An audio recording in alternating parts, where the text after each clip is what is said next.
Alors abordons maintenant le sujet des catégories.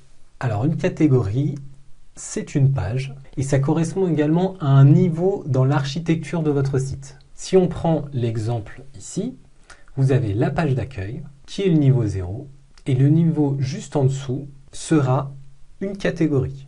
Donc on peut avoir la catégorie A, la catégorie B, la catégorie C. La catégorie, ça permet vraiment de faciliter pour les visiteurs la navigation sur votre site.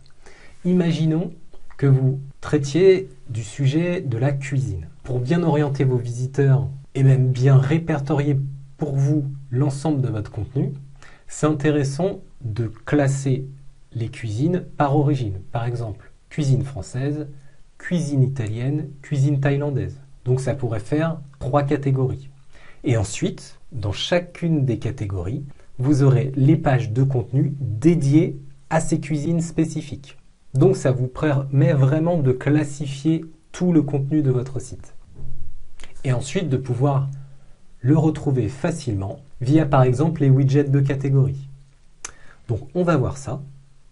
Pour créer une catégorie, vous allez sur votre tableau de WordPress et vous allez aller sur article puis sur catégorie. Vous arrivez sur cette page et vous allez nommer votre catégorie. Moi je sais que pour mon site par exemple, je veux une catégorie où je parlerai des outils utilisés pour la création des tunnels de vente. Donc je vais appeler ça outils. Slug, ça correspond au nom que vous trouverez dans l'adresse de votre site. Par exemple, c'est en fait le slug, c'est ce qui s'affiche ici. Donc par exemple pour ma catégorie, si je choisis outils, je veux qu'il y ait écrit outils ici. Créer un tunnel de vente.com/outils. Donc je vais mettre outils. La catégorie parente, il n'y en a pas, mais sachez que vous pouvez avoir des catégories, des sous-catégories, etc. Donc si on reprend l'exemple de la cuisine dans cuisine française, vous pouvez avoir ensuite cuisine du sud-ouest en sous-catégorie, cuisine lyonnaise, cuisine bretonne. Et ensuite ici, bon alors c'est facultatif, mais vous pouvez indiquer ce dont va parler votre catégorie. Vous pouvez mettre une courte description. En général, ça doit faire entre 200 et 400 mots, mais comme je vous l'ai dit, c'est pas nécessaire dans un premier temps, mais ça aide à mieux référencer dans les moteurs de recherche vos catégories. Une fois que vous avez fait cela, vous cliquez sur ajouter une nouvelle catégorie. Donc vous voyez bien, outils vient de se rajouter dans la partie droite de la page de création des catégories. Si je clique dessus, on va voir que on va avoir quelque chose d'un peu plus complet où on va pouvoir retrouver les informations qu'on a créées juste avant. Voilà, ça ressemble un petit peu à une page de blog. Si je reviens et que je veux créer une nouvelle catégorie, c'est simple, je me mets ici et je crée ma nouvelle catégorie. Par contre, par exemple, je peux créer une nouvelle catégorie qui s'appellera tutoriel. Et je clique sur ajouter une nouvelle catégorie. Je peux créer une autre catégorie produit et insérer une nouvelle catégorie.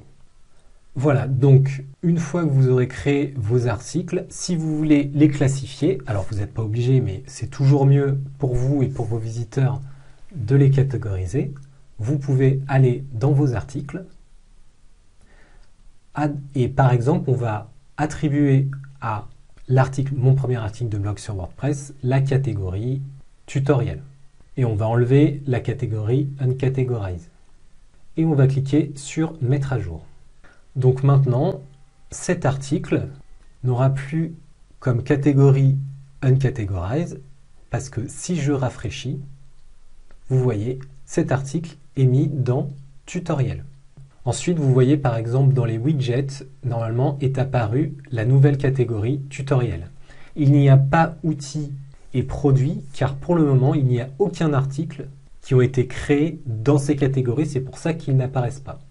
Mais si je clique sur tutoriel, qui est la catégorie tutoriel, je verrai l'ensemble des articles dont la catégorie qui leur a été attribuée était tutoriel. Donc voilà, c'est tout ce qu'il y a à voir sur les catégories. On va voir dans une prochaine vidéo tout ce qui concerne les étiquettes.